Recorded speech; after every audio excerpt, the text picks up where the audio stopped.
went camping with my friend. The deer outside started standing up. I shouldn't have let Darren talk me into going that deep. That's the clean version.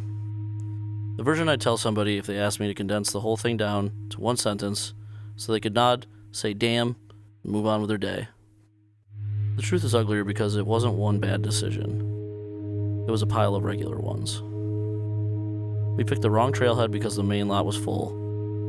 We kept hiking after the weather app lost service because Darren said the sky still looked fine. We took the shortcut marked on an old paper forest map because the route on my phone had frozen and the paper one made it look simple.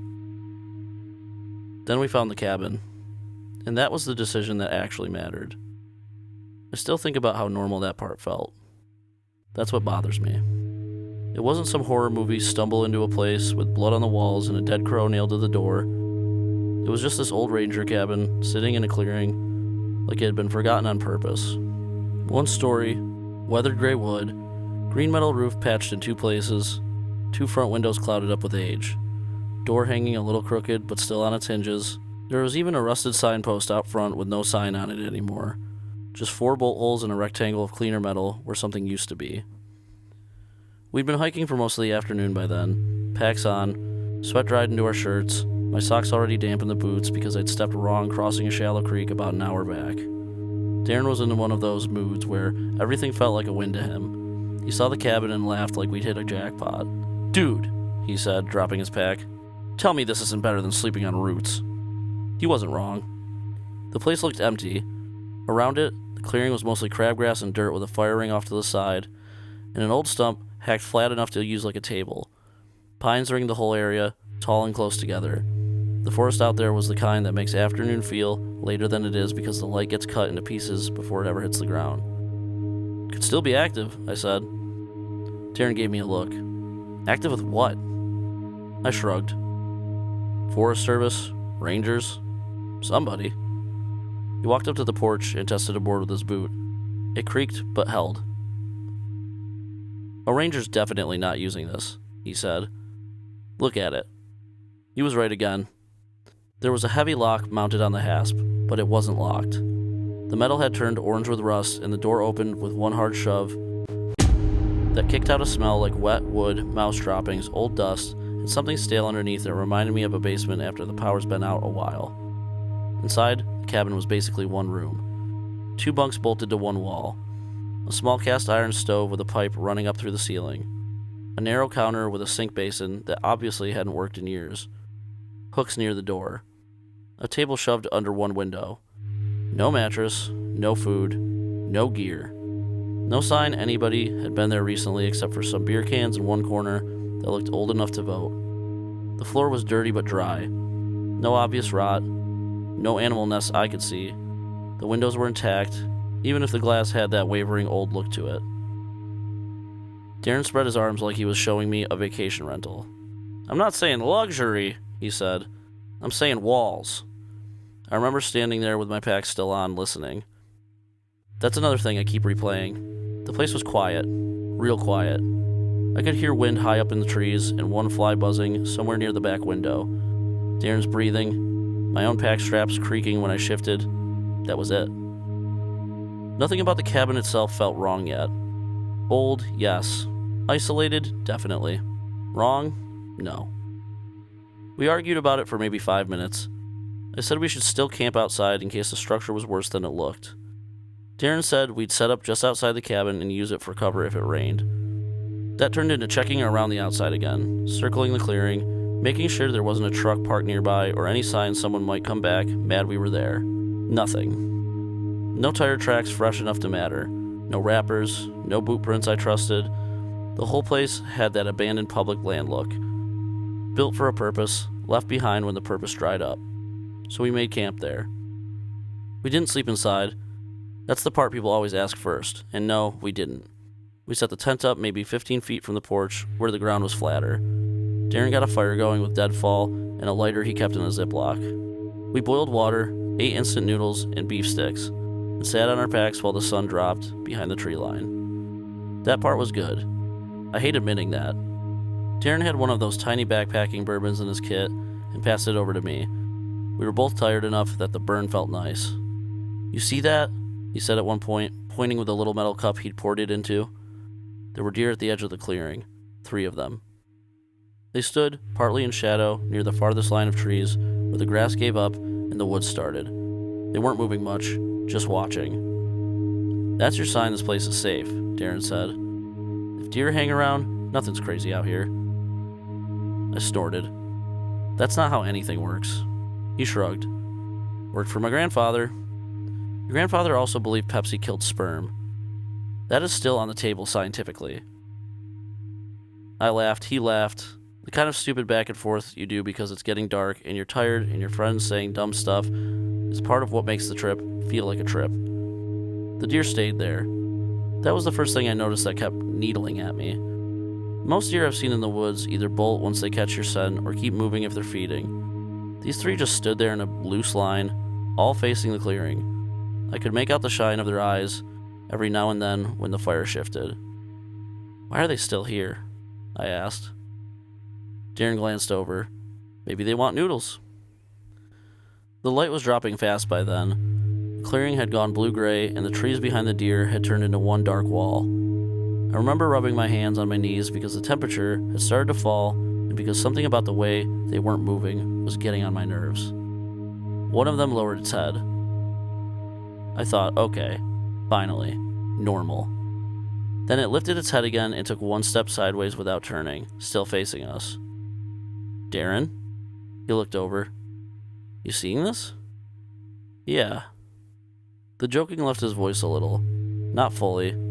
Just enough that I heard it. The middle deer was bigger than the other 2. Leaner, too. Its chest looked too narrow from the front. It stood partly behind a pine, head angled, ears not flicking, not doing any of the little constant movements deer usually do.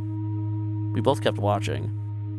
The fire popped once, loud enough to make me flinch. Then the deer in the middle stood up. I know how stupid that sounds written out that simply. I've rewritten that line in my head about 1,000 times, and there isn't a better way to put it.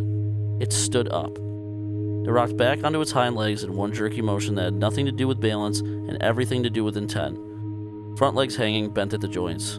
Body vertical for a second too long. Neck up, head wrong against the dark.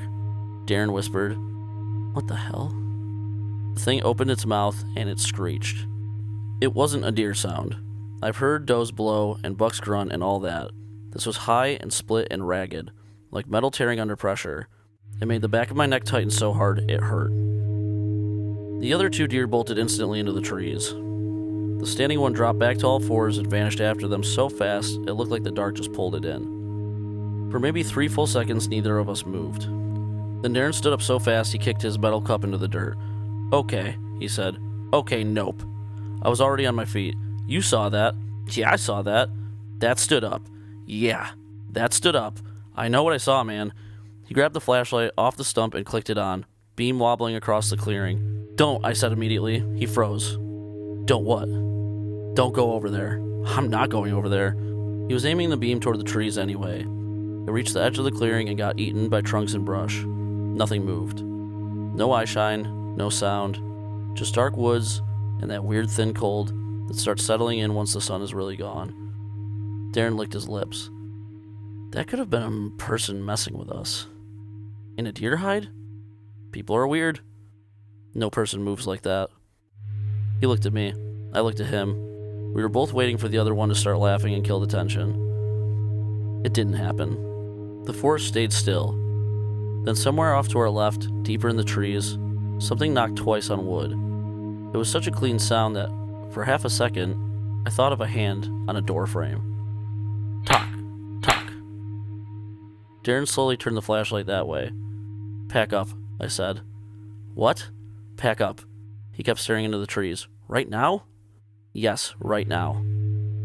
He looked back at the cabin, at the tent, at the food packets, the stove, all the little stuff we'd spread out because we thought we had the place to ourselves. "It's dark." "I know. If we hike out in this, we're gonna bust an ankle." "I know." That was the problem. He was right. Again. The trail had been bad enough in daylight. At night, with one flashlight and patchy moonlight and roots everywhere, we'd probably hurt ourselves. And even if we made it back to the main trail, There was still a long hike to the car. Darren ran a hand over his mouth. We stay in the cabin, we lock the door. With what? Whatever, we barricade it. Another knock came from the woods, closer this time. Talk. Talk. Not on a tree. That's what got me. It sounded placed. Deliberate. Darren turned off the flashlight. I looked at him. Why'd you do that? He whispered. Because if I can see it, it can see me. The only light left was the fire and the weak bluish wash of early night overhead. The cabin behind us sat dark. The clearing felt smaller already, the way open space does once the dark starts filling around it. We go inside, he said. I didn't argue. We moved fast, suddenly not caring how much noise we made. We dragged our packs onto the porch and through the door. Left the tent up, left the stove, one boot tray, one of Darren's socks hanging from a line we'd rigged. It felt stupid and frantic and unfinished because it was. Inside, Darren shoved the door closed and looked around for something to brace it with. The table was too small. One bunk was bolted down. He ended up dragging the little counter unit as close as he could, then jamming one chair under the knob even though the angle was bad. Window, I said. He moved to the left window and checked the latch. It held.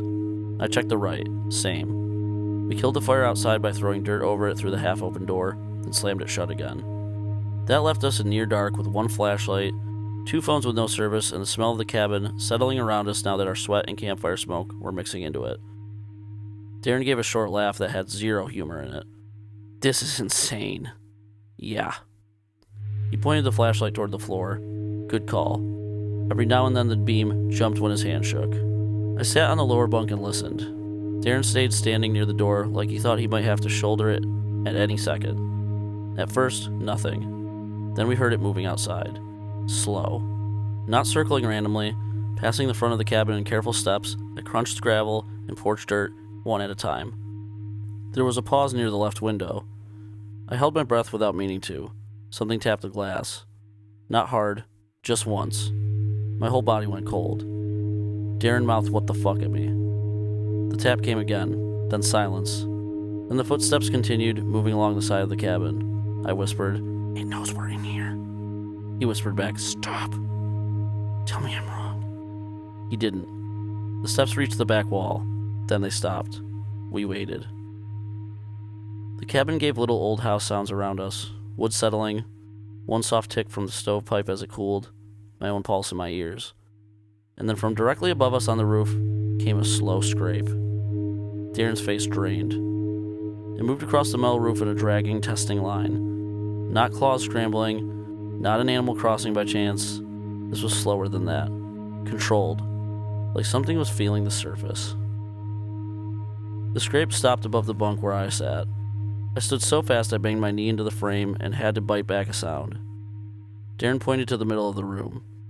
We both moved there, shoulder to shoulder, looking at the floor instead of the ceiling, because neither of us wanted to be the first idiot to stare up through rotten planks if something came through. There was another scrape. Then a weight shift. The roof made a low complaint but didn't cave. Darren whispered, "Bears don't move like that." I said nothing because saying "I know" would have made it more real. The thing crossed the roof from front to back. Every now and then there'd be a tiny metallic click like something hard touched the paneling. At the back edge of the cabin it stopped. Silence. Then, from outside of the rear window, right behind us came a wet, snorting inhale. Darren made a sound in his throat and spun the flashlight up on instinct. The beam hit the back wall, shook across the sink, jumped the window. For one split second I saw a face pressed close to the glass.